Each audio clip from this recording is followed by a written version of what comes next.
E aí, professor, você já revisou a sua lição? Ainda não? Então, revisa aí.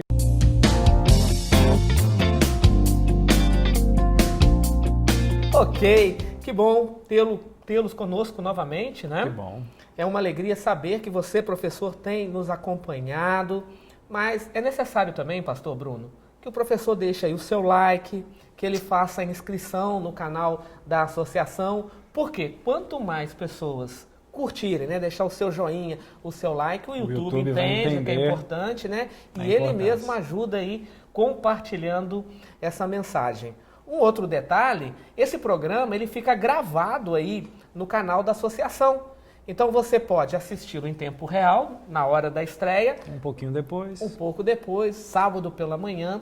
Por exemplo, a Associação Rio Fluminense, o irmão Regis, é um ancião de igreja, ele baixa o vídeo e no sábado de manhã ele passa para os professores da igreja dele. Olha aí. Interessante, né? Bom. Saber que tem pessoas fazendo isso. Obrigado, viu, Valeu, Regis? Regis. Saiba que ficamos felizes, né? Muito bom. Em saber isso. Pastor Bruno, vamos orar? Vamos. E temos aí participações, né? Da Novo Especiais, Tempo, da doutora certeza. Jéssica conosco. Vamos orar então. Posso orar então? Claro. Oremos então. Querido Deus, muito obrigado por mais um privilégio, uma oportunidade de poder estudar a Tua Palavra através dessa lição número 5. Sim, Pai. Gostaríamos que o Senhor nos acompanhasse, abençoando cada professor, que Teu Espírito Santo possa nos ajudar e louvar o Teu nome. Amém. É o que pedimos por Jesus. Amém. Amém. Pois é, pastor Patrick, o pessoal da Novo Tempo sempre tem dado uma força pra gente. Pois é, e quem é hoje? Hoje a gente vai receber mais uma dica aí do Wagner. Ô Wagner, diz pra gente aí qual a dica que você tem pra gente hoje. Professor, analise essa imagem. Aqui nós vemos que o mais eficaz processo de aprendizagem é aquele que faz o aluno interagir com o que deve ser aprendido, envolvendo-o ativamente no assunto. Quanto mais perto da base do triângulo, mais eficiente é a aprendizagem. O topo do triângulo é quando o aluno aprende o abstrato apenas. A dica de hoje, professor, é para que você passe com seus alunos por todas as fases do triângulo. Ajude-os a identificar, escolher, avaliar, contrastar, comparar fatos e ideias do seu cotidiano. Obrigado, Wagner, foi uma ótima dica. Mas, pastor Patrick, além da Novo Tempo, nós também estamos aqui recebendo a doutora Jéssica, né? Formada em pedagogia. Ela tem nos ajudado, afinal, uma lição que tem tratado sobre educação. Justamente. E como essa semana, né, a gente vai falar um pouquinho sobre um professor muito especial, mestre dos mestres, eu queria fazer então uma pergunta para a professora Jéssica sobre o que é ser um bom professor para a pedagogia. Professora Jéssica, para a pedagogia, como é que a gente encara e como é que a gente vê um bom professor? Um bom professor seria um professor articulador num processo participativo pedagógico. Definitivamente deixa de ser compreendido como um professor que controla o processo educativo e volta a ser um orientador, um mediador, um intelectual inserido num projeto social. E não um projeto burocrático, técnico, que define a priori uma dinâmica social mais adequada ou que serve a interesses privados individualizados. É uma educação transformadora, crítica, reflexiva e autônoma. Eu tenho uma outra pergunta para ela também. Já agradeço, viu, Jéssica, pela participação conosco, que Deus continue te abençoando. E que marca o professor pode deixar na vida de um aluno? Qual é a marca? Que quando olhamos para Jesus, o mestre dos mestres, né? Ele deixou uma marca na vida dos 12, de todos aqueles que foram seus talmidim, né? Os seus discípulos, né? Agora, qual é a marca que um professor pode deixar na vida de um aluno, doutora Jéssica? Pastor Patrick, obrigado pela pergunta. A marca da resiliência deve fazer parte da cultura escolar, de forma que tanto o ambiente quanto o currículo pedagógico promovam um senso de pertencimento e unidade entre colegas e professores, deixando claro o que é esperado de cada aluno. A literatura e ambientes socioemocionais indicam diversas formas para incluir a resiliência nos planos de aula, o que é certamente um caminho interessante que deve ser adaptado a cada realidade escolar. Para ajudar cada aluno a cumprir o seu potencial, educadores devem promover um ambiente que favoreça a mentalidade progressiva dos seus alunos. Essa concepção pode ser aplicada como uma ferramenta poderosa para professores, tanto gestores, tanto como uma forma de entender e ajudar os seus alunos, como refletir a respeito de sua própria postura como profissional. Com a mentalidade apropriada e o senso afetivo, os estudantes podem conseguir muito mais do que pensam e que podem. Além disso, geralmente os alunos não são ensinados a pensar de forma diferente sobre as suas habilidades e potencialidades de aprendizagem. Nesse contexto, os professores podem ajudá-los a mudar a sua mentalidade e, consequentemente, inspirá-los a dedicarem maior empenho e esforço à aprendizagem. Em resumo, para levar uma mentalidade progressiva para as escolas, os professores devem sempre respeitar a individualidade de cada aluno. Pastor Bruno, 2 Coríntios, capítulo 4, verso 6. Quer que eu leia aqui? Verso áureo, verso para memorizar. memorizar da lição desta semana, lição de número 5. Opa! Percebe que está bem acelerado aí o tempo, 5 né? já, hein? Passa rápido, não é? Vamos lá então. 2 Coríntios 4, verso 6, Pastor Bruno. Porque Deus que disse, das trevas resplandecerá a luz, Ele mesmo resplandeceu em nosso coração, para a iluminação do conhecimento da glória de Deus na face de Cristo. Querido professor, eu não sei se você percebeu, eu não me recordo de um tema tão cristocêntrico como a lição A dessa lição semana. número 5, ela está muito cristocêntrica. Muito. Muito, Toda muito, ela, muito, né, muito. de sábado a sábado, podemos dizer assim, Uma né? aula de cristologia. Justamente. E me fez lembrar aí a faculdade, o Sim, momento teológico sim. ali com o doutor Amin Rodô, o pastor José Carlos Ramos, né? Legal. Professores que deixaram a sua marca, Legal. né, dentro da sala de aula, falando da pessoa de Cristo Jesus, como enxergá-lo, né? Mas, pastor, quando nós falamos aí de como enxergar a pessoa de Cristo, existem hoje algumas visões totalmente diferenciadas daquilo que a Bíblia tem Sim. a dizer a respeito de Cristo. Que visões são essas, pastor? Por exemplo, Daniel capítulo 2, verso 11, ele tem um texto que eu acho muito interessante. Quando Nabucodonosor teve um sonho daquela imagem de 27 metros de altura, 2,70 de largura, né? A cabeça de ouro, peito de prata, cintura de bronze, as pernas aí de ferro, os pés ferro misturado com barro, né? Vem aquela pedra sem auxílios de mãos destrói a imagem e tal. Nabucodonosor acorda assustado e manda chamar os pastores, os magos, né? E ele pede a interpretação do sonho. E eles então falaram, ó, rei, conta o sonho, e a gente interpreta. A gente interpreta. O rei, não, vocês não são magos, vocês não são pastores, então vocês vão me falar o sonho e a interpretação. E eles então falaram assim no verso 11, ó rei, o que o Senhor pede é difícil, porque quem te deu o sonho são os deuses, e eles não habitam aqui conosco. Esse verso é fundamental para a lição dessa semana. Justamente, né? porque essa lição, ela mostra Deus em duas fases. A fase transcendente e a fase imanente. O que é a fase transcendente, querido pastor e professor? Tá. Não é? Deus está de longe. É. Deus dizia, as coisas aconteciam. E disse Deus. Mas quando ele vai criar o homem, tem uma mudança. Ele não diz, ele desce. Ele toca na terra. Ele sopra nas narinas o fôlego de vida. Ele se envolve, né? Ele se envolve. Então você Muito tem bom. um Deus transcendente E e o imanente. Êxodo capítulo 25, verso 8. E me farão um santuário para que eu possa habitar Ou no meio do povo. tabernacular, né? Justamente. E essa expressão vai aparecer lá em João, no capítulo 1. E explorar depois em Hebreus. Que o verbo se fez carne e tabernaculou ou Entre habitou nós. entre nós. Isso me mostra que Deus não é apenas transcendente. Deus é imanente, ele se relaciona com a sua criatura. E todo esse relacionamento da pessoa de Deus conosco veio através de Cristo. E aqui já na lição de domingo e segunda, ele vai tratar sobre essa revelação de Deus com o agente Cristo. Justamente, ou seja, Cristo é a revelação suprema do Pai para os anjos e para os homens. O céu está conosco, Cristo está conosco. Justamente, é verdade. Algumas pessoas questionam assim, pastor, defina Miguel, defina Jesus para mim, porque são as mesmas É a mesma pessoa. Por que ora ele é chamado Miguel, ora ele é chamado Jesus Cristo? Amigos, uma resposta bem simples e clara. Miguel é o rosto de Deus para os anjos. E Jesus, o rosto de Deus para os homens. Ó, boa.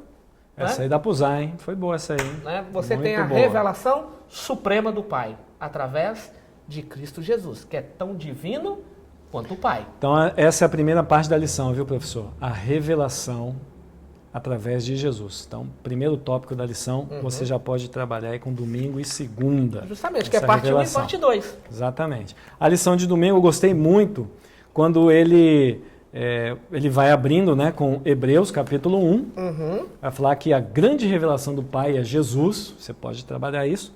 Mas eu achei legal, deixa eu ver aqui, um terceiro parágrafo depois da pergunta, ele diz que Jesus é a expressão exata do seu ser, e aqui ele vai explicar que esse termo, ele se refere a uma ideia daquele selo que fica na cera, e você põe o selo e ele fica exatamente, então ficava na moeda, ficava no selo, que naquela época se fazia assim. Então Jesus é exatamente essa ideia que ele tenta transpor para a gente. Sabe, pastor Bruno, talvez a maior dificuldade hoje seja compreender a Trindade.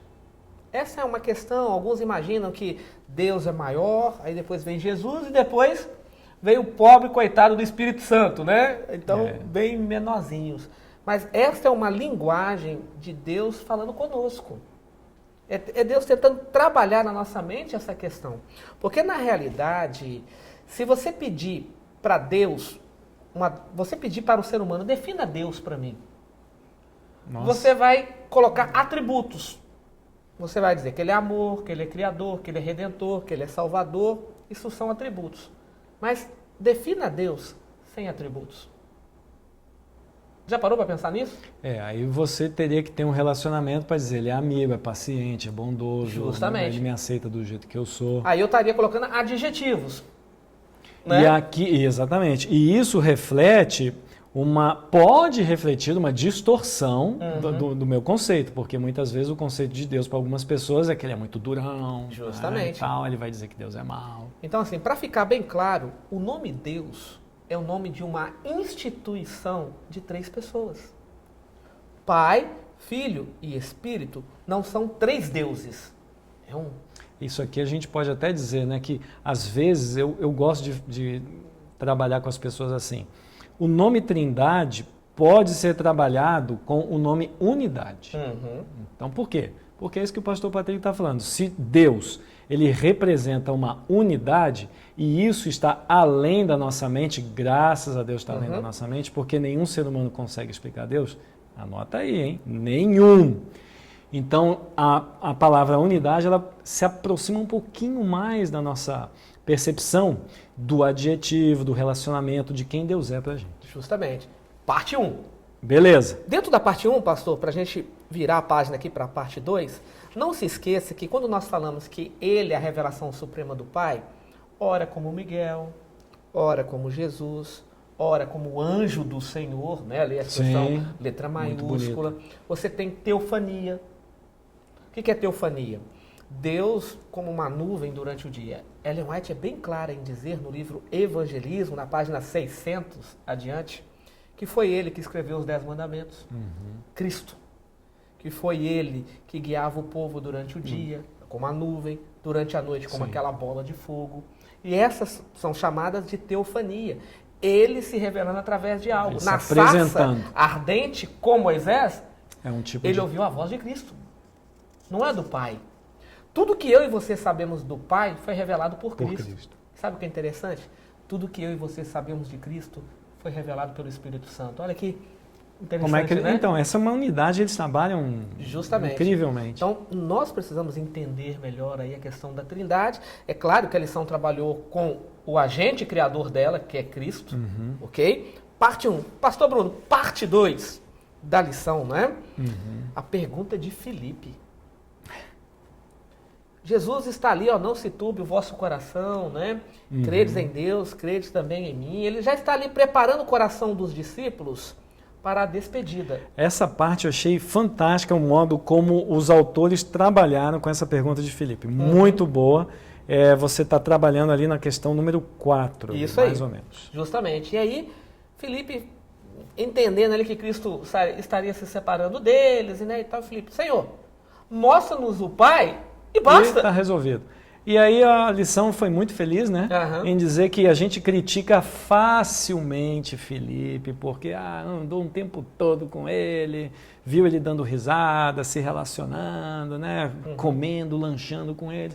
Ele faz uma pergunta dessa, e aí a pergunta, batata, que eu achei muito bonita, é a seguinte: e você e eu, há quanto tempo andamos com Jesus e...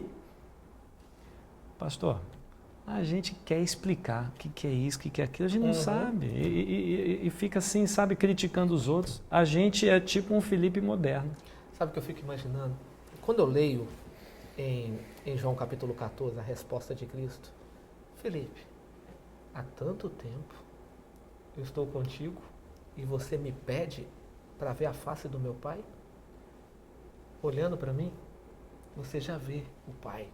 Essa, eu diria que é uma resposta muito abstrata, né? Porque na cabeça do ser humano ele não vê isso. Justamente. Ele não vê isso. Por exemplo, eu olho para você, pastor Patrick. Está aqui o pastor Patrick. Na verdade, o pastor Patrick é a Rita, a esposa dele. Quem vê o Patrick vê a Rita. Quem vê a Rita vê o pastor Patrick. Os dois são uma só carne. Os dois são uma só pessoa. Claro que isso é um pensamento abstrato, é um pensamento, uma cosmovisão bíblica, não é mesmo? Justamente. Eu fico vendo assim, parece que na resposta, né, de João capítulo 14, de Cristo para Filipe, parece ser um chateamento, né? Jesus falou, poxa, nossa, né? Há quanto tempo, né? Então a lição, ela explorou isso. E ela trabalhou muito bem aquilo que você colocou aqui, pastor Bruno. Como eu e você temos visualizado, né, enxergado a pessoa de Deus. Que é a questão da revelação, né? Justamente. Como é que Jesus foi revelado para você, né? Agora, como que eu tenho mostrado esse Deus para as pessoas também? Porque muitas vezes eu posso pintar Deus em um quadro negativo para as pessoas. Aqui a gente pode pegar essa impressão da lição de terça-feira, o modo como eu faço a leitura de quem é Jesus para mim. Justamente. Verdade. E aí, terça-feira, então, pastor Bruno? Lendo a mente do mestre dos mestres. Pegou uma das passagens mais lindas da Bíblia, porque vai falar de Filipenses, né? O que Cristo fez ali, né? Ele vai falar de Cristo, está aqui no parágrafo, né? Sua divindade, encarnação, humanidade, ele se esvaziou, né? Sendo em forma de Deus e tal. Então, essa é a leitura que nós fazemos de Jesus. Então, esse seria o segundo ponto da lição, a revelação, e o segundo ponto é a leitura da divindade. Agora, pastor Bruno, deixa eu te fazer uma pergunta. Paulo, ele coloca uma frase que mexe comigo. Qual é a frase? Qual deve ser o sentimento do coração humano? Porque ele diz assim, de sorte que haja em vós o mesmo sentimento que também houve em Cristo Jesus. A lição responde a sua pergunta, pastor, no último parágrafo da lição de terça-feira. No último parágrafo de terça-feira, os autores dizem que o mundo nos convida a trabalhar com as nossas realizações e o orgulho que nós temos que ter pelo sucesso que tivemos das nossas realizações. E eu acho que o apóstolo Paulo não está falando disso. Justamente. Mas vamos lá. Por exemplo, qual foi o sentimento de Cristo com Judas quando o traiu? Essa foi... Nossa, Judas, complicado, né? me trai com um beijo, amigo. Essa frase, amigo, no final, é uma frase que derruba você por inteiro. Exatamente, você reflete assim, como é que ele chama ele de amigo, né? Poxa, eu acabei de trair ele, acabei de vender ele por 30 moedas de Devia prata, chamar, né? você me traiu, seu traíra, né? Pois é. Não, falou amigo. Poxa, Judas. Aqueles que estavam zombando dele ali na cruz, qual foi o sentimento dele? Pai, perdoa-lhes, porque não sabem o que fazem.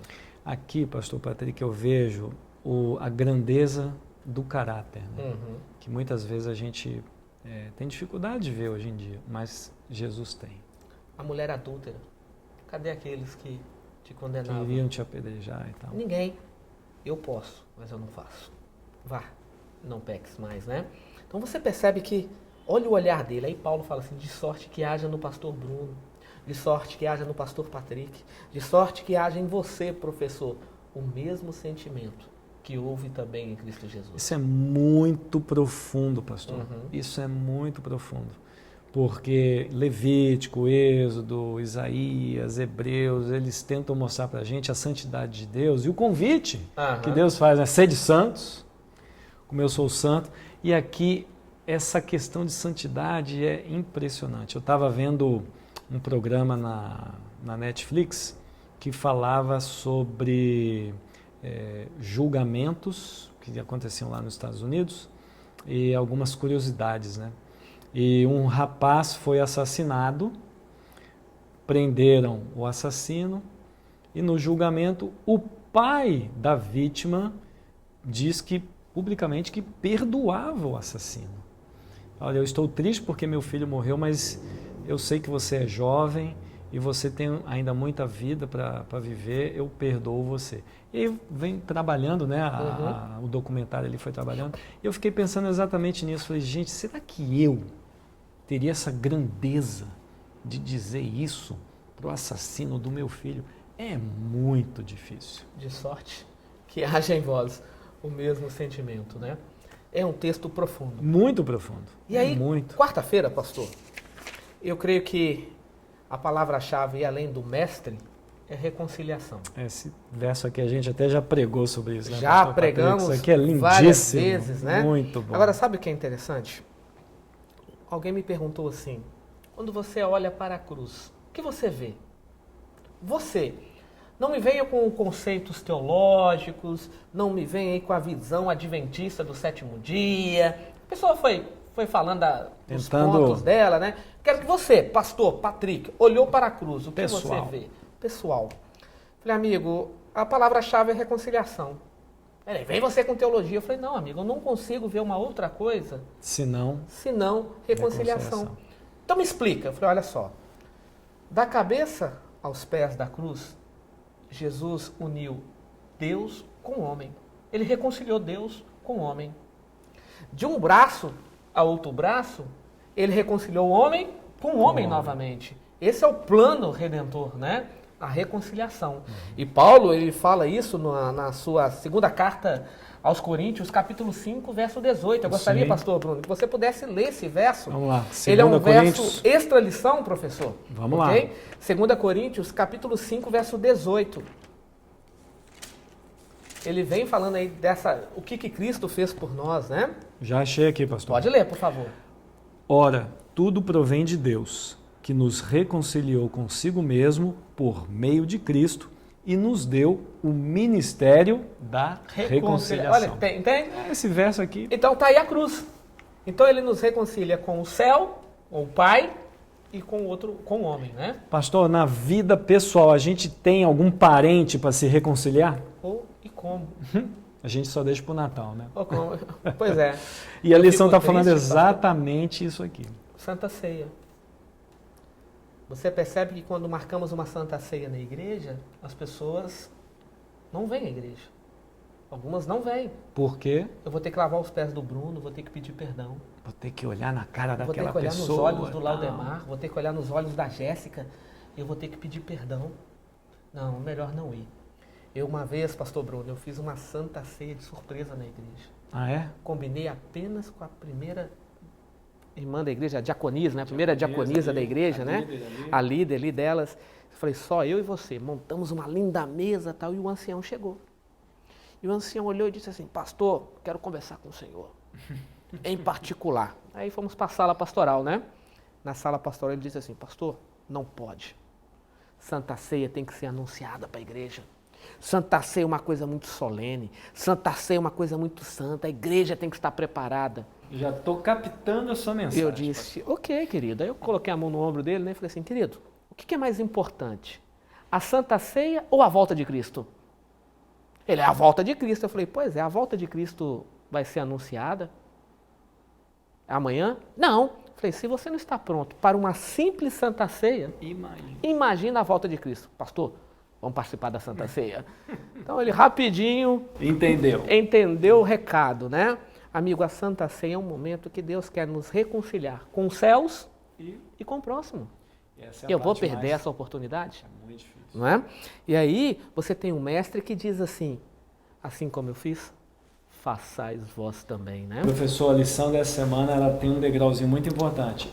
Jesus nos reconcilia com Deus. Esse é o primeiro degrau. Aham. Depois de Deus é com... Justamente. Porque eu não posso me reconciliar com o meu próximo, com a minha esposa, meu cunhado, irmão, seja o parente que for, se eu não tiver Deus no coração. Verdade. Pastor Bruno, e para concluirmos aí, a palavra discípulo, no seu original, é talmidim. Eu achei tão legal esse pensamento da lição de quinta-feira sobre os primeiros discípulos. Porque qual que é a sua visão? É Pedro, é Tiago, é João, André, né? Exatamente esse pensamento. E aí ele dá uma cortada assim, não são esses aí. Os pastores. José, Maria, pastores de Belém. Aqui na lição de quinta, professor, você então pode colocar, a gente viu, né, sobre a revelação, a gente viu aqui sobre a leitura, e aqui a gente pode falar sobre a dignidade. Por que Jesus é digno de ser adorado? Justamente. Agora, interessante. Desde a entrada do pecado até a rejeição de Cristo, eu não vou falar a morte, a rejeição de Cristo, você tem o livro dos Salmos, que na realidade é uma coletânea de músicas que falavam da vinda do Messias. Você tem os profetas maiores e os profetas menores que profetizavam a respeito da vinda do Messias. Cantavam sobre ele, pregavam sobre ele. O santuário era um método pedagógico, didático, mostrando que Cristo viria. O cordeiro, Cristo. O pão, Cristo. O candelabro, Cristo. A água, Cristo. O pátio, o santo e o santíssimo, caminho, verdade e vida. Tudo apontando para Cristo.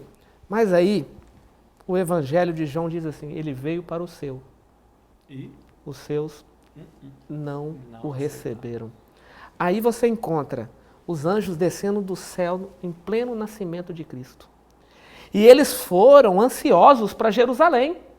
O templo estava vazio. Eles foram para as sinagogas estavam vazias. Os líderes de Israel estavam dormindo, sem entender o que estava acontecendo, e eram aqueles que pregavam, que intercediam, que matavam os animais, né? Eles não sabiam o que estava acontecendo. Os anjos então vão para Belém, próximo do local onde Cristo havia nascido. E havia ali um grupo de pastores. E a palavra grega usada para esses pastores aqui é hipereta. Sabe o que significa essa palavra? Pessoas de baixa qualidade. O que eram pessoas de baixa qualidade? Pessoas que não tinham valor nenhum. Pessoas que não tinham profissão, não tinham estudo. Aí vai cuidar de bicho. Então ele cuidava lá, não ficava lá no meio do mato, cuidando de ovelhas. E os anjos encontraram esses prontos. Eles olhavam para o céu, vendo o céu diferente. Havia um júbilo no céu. E eles, sem entender o que estava acontecendo, os anjos aparecem para eles, né? E notificam as boas novas, é que nasceu o Salvador do mundo, né? Aí você tem lá do outro lado do mundo um grupo de magos que interpretaram as estrelas, leram os livros e entenderam a profecia. Vou falar com Herodes. Foram lá, né? Herodes, que era o rei de Israel. Você pode trabalhar aqui na lição. Justamente, ficou comigo. Herodes, o rei de Israel, não sabia o que estava acontecendo. Né? Aqui, pastor, eu vejo a parte da simplicidade. Aham. Quando as torres gêmeas do World Trade Center caíram, tem histórias onde pessoas que sobreviveram por causa da simplicidade da vida. O pneu do carro furou. Isso é tão comum, né? Uhum. A filha ligou e ela esqueceu um lanche da escola, a mãe teve que voltar. As coisas são simples, mas qual que é a lição que está por trás disso? Essas pessoas deveriam estar onde elas estavam. Justamente. E na Bíblia a gente vê que José, Maria, os pastores, os magos, eles estavam exatamente no lugar onde eles deveriam estar. Verdade. Pastor, que lição fantástica. Excelente lição. Pena que o tempo é curto, tanto aqui para conosco, quanto lá para o professor também. Isso aí. Então, o que eu tenho que fazer? Me deliciar no decorrer da semana, né? Então, demorar aí estudando a lição da Escola Sabatina, aprendendo mais e mais. E aquele recadinho do coração, né? Com certeza. Eu estudo a lição. E você?